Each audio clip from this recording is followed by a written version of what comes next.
Jain everybody, I am Dr. Rashmi Sharma, working as an associate professor in Department of Information Technology in Ajay Kumar Garg Engineering College. Today we would be discussing one of the most important topic on which usually we get an algorithm or a numerical, that is k-means clustering. So the concept we will be discussing here is what do we mean by k-means clustering? What is the algorithm, what are the different stopping criteria which we have to use in k-means clustering, and we will discuss a numerical revealing all those particular steps we have in this particular algorithm. So k-means clustering is an unsupervised iterative clustering technique. What do we mean by clustering? Basically, I have these particular data and I have to segregate or group this particular data depending on some characteristics. When this particular data is in numerical format, then we usually take centroid of these particular points. Initially, the mean which we decide should be farthest from each other. So here I can have this is a mean, this is one mean, and this is one mean. They are the farthest from each other. Then when see the intercluster distance, that is this distance, and this distance. This is called as intercluster difference. And the distances between these points is called as intra-cluster distance. So we assume that we should have maximum of this distance and minimum of this distance. Okay, so if I take this mean and I find there is very much, the difference between these 2 points is more. So I shift my centroid from this M1 to maybe some value this M11.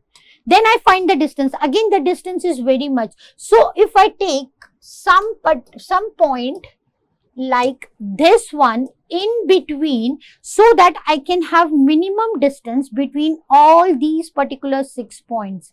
So this become my new centroid, which I should say it can be M21. This is M1, M11 and M21. So this particular M21 has minimum points, and then I make a group of this particular. So grouping here is, this is what we do it. So clustering is grouping the items on the basis of some characteristics. When particular discrete values are given, then we use centroid method. When categorical values are given, then I used a clusteroid method. Obviously, we find out that particular center point only, but it depends on different categories which we are taking into consideration. K-means assumes Euclidean space or distances. Definitely the Euclidean spaces or the distances are where we can calculate the accurate values. And in Euclideans, as we know, the under root of x2 minus x1 whole square plus y2 minus y1 whole square is the Euclidean distance which is being taken into consideration. We should start by picking k, that are the number of clusters. We should know how many clusters or in how many groups the input which is coming, I have to divide that particular into so many parts or the groups. If assume I have 1000 data which is coming as an input, and I should know if I have to segregate into 10 clusters, or I have to segregate into 25 clusters, or I have to segregate into 100 clusters. Depending on these particular clusters, my grouping or the density of that particular group would vary. Maybe when I am doing it in the form of 100 clusters starting from C1 to C100, then definitely there can be that the density of these, in this C1 I may have 5 values and in C55 I have 15 values. So density is more in C55 as compared to C1. So when the number of clusters increases, maybe the density may decrease in that particular point. So this particular picking the value of k, we should have in advance, and definitely this is also a drawback or a disadvantage of this particular algorithm. How would I know in how many clusters I have to divide when I have that streaming data, input streaming data of a cricket match which is coming in?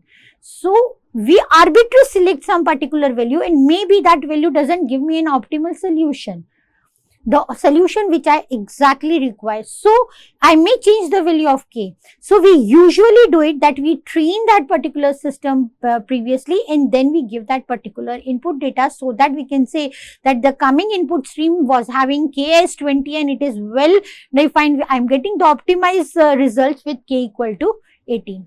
Okay. So it partitions the given data set into k. As I told, if k is 10, then it would divide into 10 parts. Maybe it is not compulsory that each and every part would get of these C1 to C10 all 100 values. No. Maybe that this C1 gets 88 values and your C5 gets 104 values. So you can have this density of your graph, or the distribution of your this grouping definitely differs. A cluster is defined as collection of data points exhibiting certain similarities. Definitely, if I segregate into two groups like human, and in human again the clusters which I have a kid or a man or a woman, so I can, or an adult, and in adult I can differentiate between a man and a woman, and kid is having a different group. So here we have similar properties in which we keep that particular commodities together. So BEST is known for point cell clustering. This is also known as the point cell clustering algorithms. It works well in practice. We usually use this k-means clustering. We will be seeing where we use these particular clusters. Assume the number of k. Definitely, as I told, that k should be known in advance, and this is again a drawback also for this particular algorithm. For the incoming input stream, we cannot arbitrarily decide that particular k value. So k-mean clustering initializes the cluster by picking one point per cluster. For a moment, assume we pick k points at random, and then we do a exploratory data analysis. Technique is being used, that is, we find the differences by the Euclidean distance, and then we look into it which is the minimum distance, or we find that particular centroid of that point, and then again we shift our cluster from one place to another, or the centroid from one place to another. So it implements non-hierarchical method of grouping objects together. It is not that this is the parent and then we have the child. So we have a non-grouping method. Determines the centroid using the Euclidean method, as we discussed, the distance method calculation. So here I can use we can use two methods are most popular which we can use.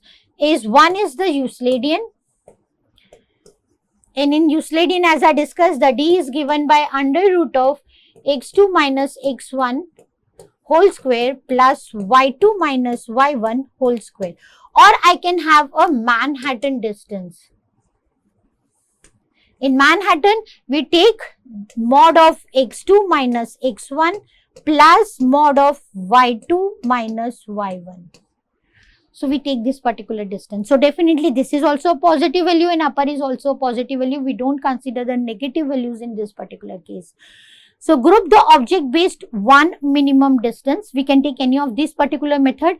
We have another methods also, that is called as the cosine or the Jacobian, but we usually use less of these particular methods. We used either of this, Euclidean or Manhattan method.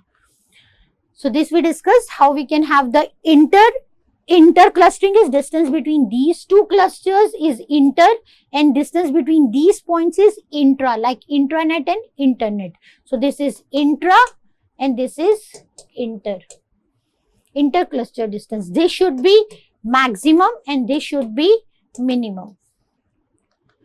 Okay, so we have to have partitions of the data point, and when it partitions, each data points belong to a cluster with the nearest mean. I have to find the distance maybe with the Euclidean or the Manhattan. Data points belonging to one cluster have high degree of similarity. Definitely, when we are grouping them together, we should see, like in our kitchen, we don't keep the any of the accessories which belong to our cosmetics. Definitely, because in kitchen we don't use that. In bathroom we don't keep any accessories of the kitchen items. So definitely we are segregating those particular items also on the basis of similarity and the usage. Data points belonging to different clusters have high degree of dissimilarities. So in washrooms we don't keep the knives, and in the kitchen we don't keep the towels. So this is the algorithm, K-means algorithm step by step. Then we would be going to the flow chart also. First is you choose the number of clusters, or definitely for our case, for most of the examples we take the value of 2 or 3. But even when we are programming, we can have k this as a random variable, a user input value. So we can vary this from 10 to 100 also. So while programming it is well in, we can have a number of values. But for doing a numerical, or when it is coming to the exam point of view, it usually comes to 2 or 3 clusters. Then step 2 is randomly select any k data points as the cluster centers. These are also called as the seed values or the mean values also. So these cluster centers are maybe called as the centroid or the seed value or the mean of that particular cluster. So you can have any of the terms while coming to the exam, that it is a cluster center or the centroid or the mean or the seed value, from where we have to start the k-means clustering. Select cluster centers in such a way that they are farther as possible from each other. So when I am selecting, if I have to take 2 values, then my M1, mean 1 and mean 2, or the center seed 1 and seed 2 should be farthest from each other, so that we can have two clusters which have the maximum distance. When I am taking these 3, then M1, M2 and M3 should be farther from each other. The distance between this and this should be maximum, so that I can decide on this particular. You can select this particular values arbitrary also, and with the maximum distance also. Then step 3 is calculate the distance between each data point and each cluster center. Definitely, if the data points are x1, y1, and my mean was having value x and y, then we will find, if we are using Euclidean, is x1 minus x whole square plus y1 minus y whole square, and we will find that particular distance in a positive value. Then the distance may be calculated either by the given distance function or by using the Euclidean. By default, if nothing is given, then we use a Euclidean. Either the formula is given, we can use a Manhattan also, x1 minus x mod plus y1 minus y. This is called as the Manhattan formula. Then step 3 is assign each data point to some cluster. Definitely, when we take the minimum value and we assign, if I have 2 cluster value, then I have 2 clusters C1 and C2. When 3 clusters, then C1, C2 and C3. We assign the minimum value. If it belongs to the first distance, then it belongs to C1, and if it belongs to second mean value is the smaller one, we assign it to C2. We will look into this when we are doing a numerical here. A data point is assigned to that cluster whose center is nearest to that particular point, and nearest is the minimum distance. Then recompute the center newly. Then the centers are computed. Then we convert the seed value from S1 to S, or center point centroid from 1 to C2. The new values are being calculated, and then again we find the distance. Till we have these 3 stopping criterias. Maybe in the exam you are being given this, the maximum number of iterations which you have to do. Maybe it may come in the exam that you have to do 2 iterations or 3 iterations and leave it. Or usually we take this particular value. The data points remain present in the same cluster. Here the stopping condition which I would be taking for the numerical is this second.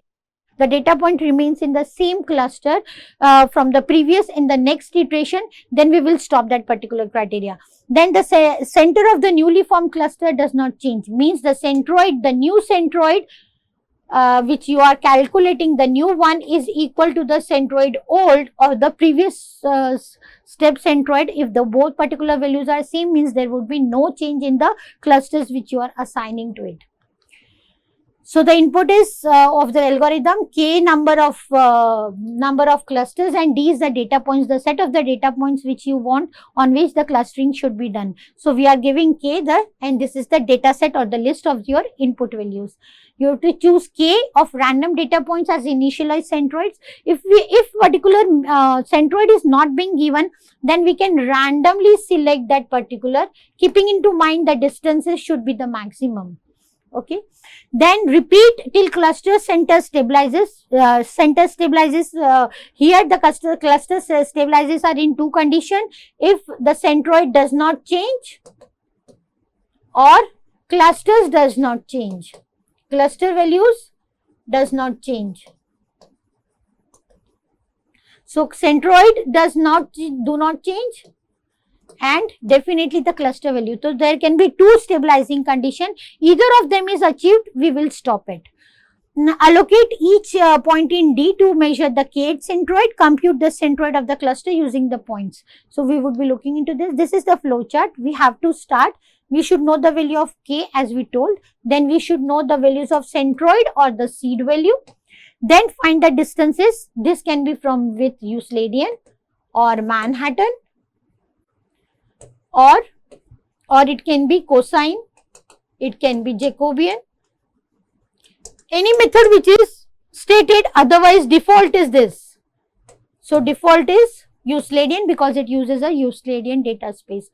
Then we see that the grouping based on the minimum distance, and on this minimum distance I have this particular value, that when we are grouping together the minimum distance, as I told that we will look into the minimum value, and when I take that into a minimum value, if see that the no other objects move to that particular group, then we would end it. Otherwise the number of iterations should be complete.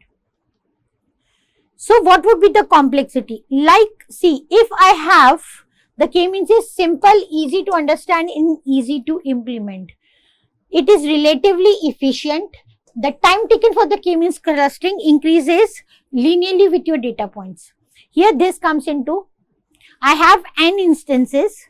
So if I have k clusters, okay, and n input values, so definitely I have to divide this k, divide this n into k. So complexity for this would be order of nk. But for once I have done the distances and I calculated the, see this particular point. Once I have calculated and I have assigned those particular center points. So here the complexity becomes n particular input have been converted into k clusters.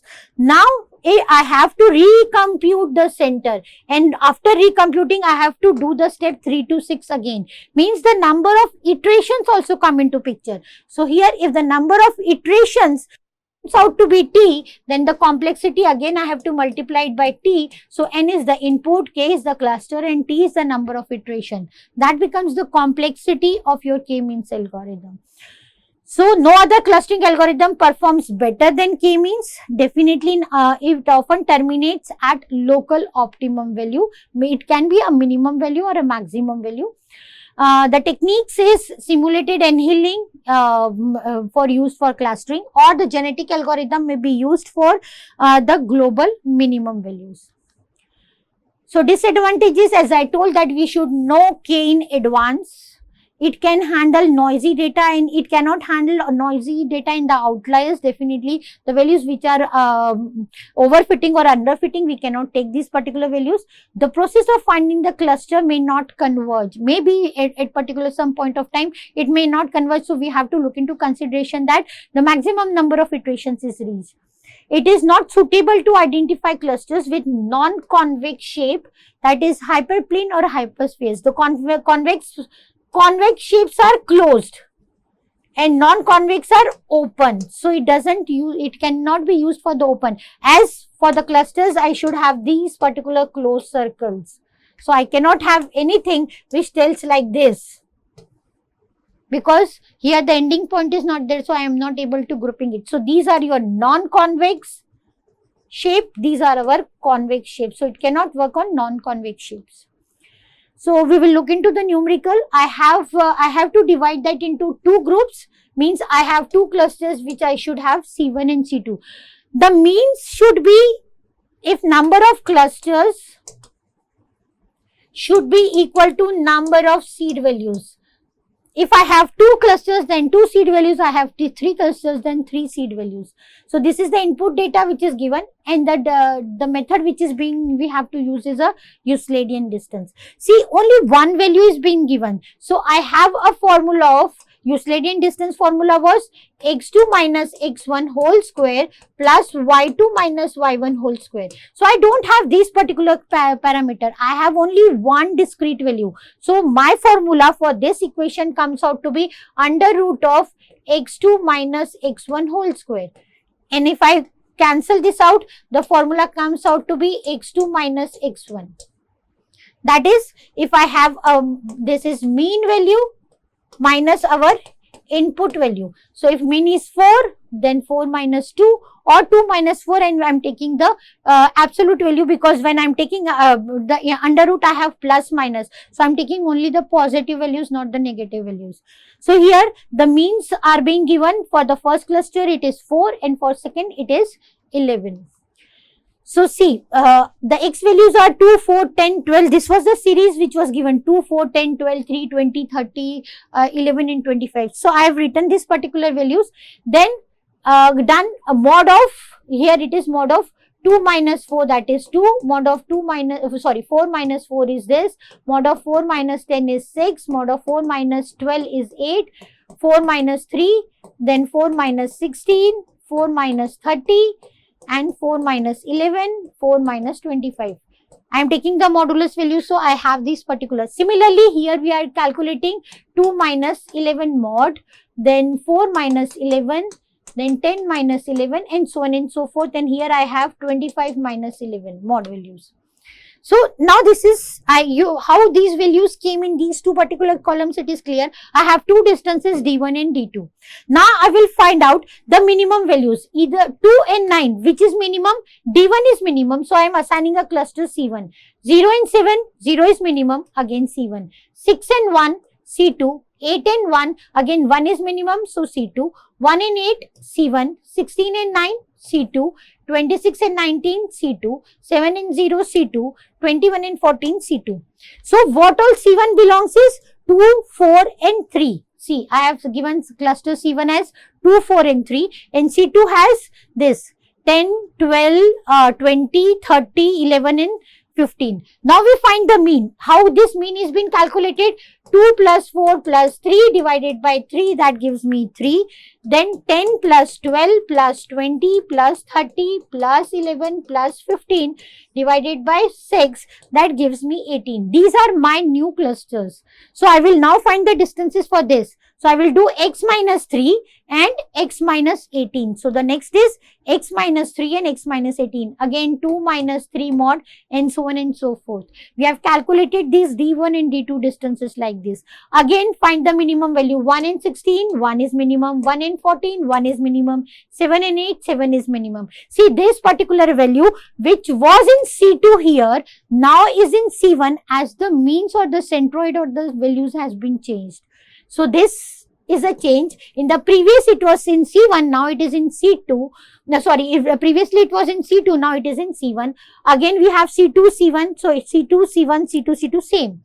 So now new cluster is 2, 4, 3 and 10. Now again the mean would be 2 plus 4 plus 3 plus 10.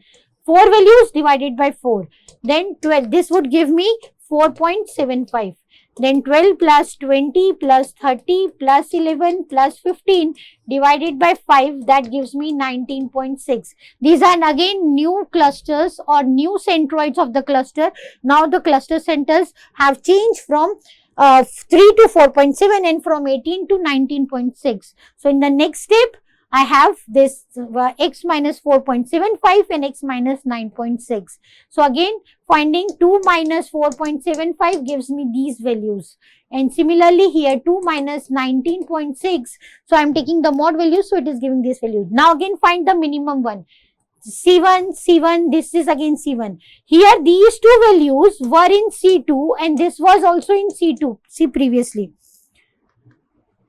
No, this was C2 and C1. To say only this value was in C2, this was originally this. So now only two values, that is this value and this value has changed. So still I have to continue it. So now my C1 has 2, 4, 3, 10, 12 and 16. So new center would be 2 plus 4, 2 plus 4 plus 3 plus 10 plus 12 plus 11 divided by 6 and 20 plus 30 plus 15 divided by 3.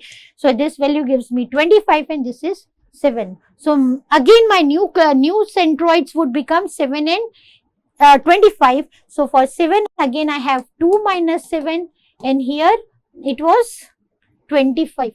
So it is 2 minus 25. Again find the minimum values. 5 and 23, C1, again 3, C1. Now compare it with this stage. I have 1, 2, 3, 4, 5 C1s. 1, 2, 3, 4, 5. 5 C1s. Correct up to this point? C2, C2, C1, C2. C2, C2, C1, C2. Now, in the previous step, the clusters which are coming here is same in our next step. So we'll stop here. This is one of my stopping condition. So now my final clusters comes out to be C1 belongs to 4, 3, 10, 12 and 11 with a mean of 7. With a mean of 7. So when the mean is 7, the distance is 7 minus 2 is 5 and 7 minus maximum value is 12. Again the distance is 5, 5. Here the mean is 25. So 25 minus 15 is 12 and 25 minus 30 is 5. So minimum range it is having is of 15 and there it is of 10. So final cluster C1 has 6 elements and C2 has 3 elements. Okay. So this is one more example. If you want you can go through this particular. Here also I have taken these particular values and calculated it. And this is also one more numerical which you can have. How do we select K? That is how we can select it. Try different Ks and the approach one is sampling. Cluster a sample of data using hierarchical clustering to hierarchical clustering, that is HAC, hierarchical algorithmic clustering, and have obtained the value of K. Pick a point from each cluster, point closest to that particular centroid and sample that fits into your main memory. Definitely when it is an input stream, we have to look into the limitations of our main memory also. Pick dispersed set of sets. The second one is dispersed elements are selected. Pick a first point as a random. Then we add with the minimum distance and make 2 points. Here I have 1.1. Then I am adding the second point which has the minimum distance. And then as the points become, we have the value of K. So these are the methods. This is also known as the elbow method.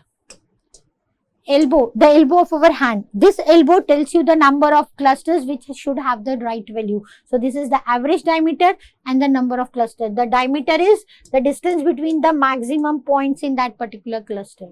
So all these particulars, what we have discussed is K-mean clustering and how it is can be applied to the grouping of the elements and the advantages and disadvantages of K-mean clustering. So I have taken these particular values from these particular slides and the numerical from these references. You can go through these references. Thank you for this video.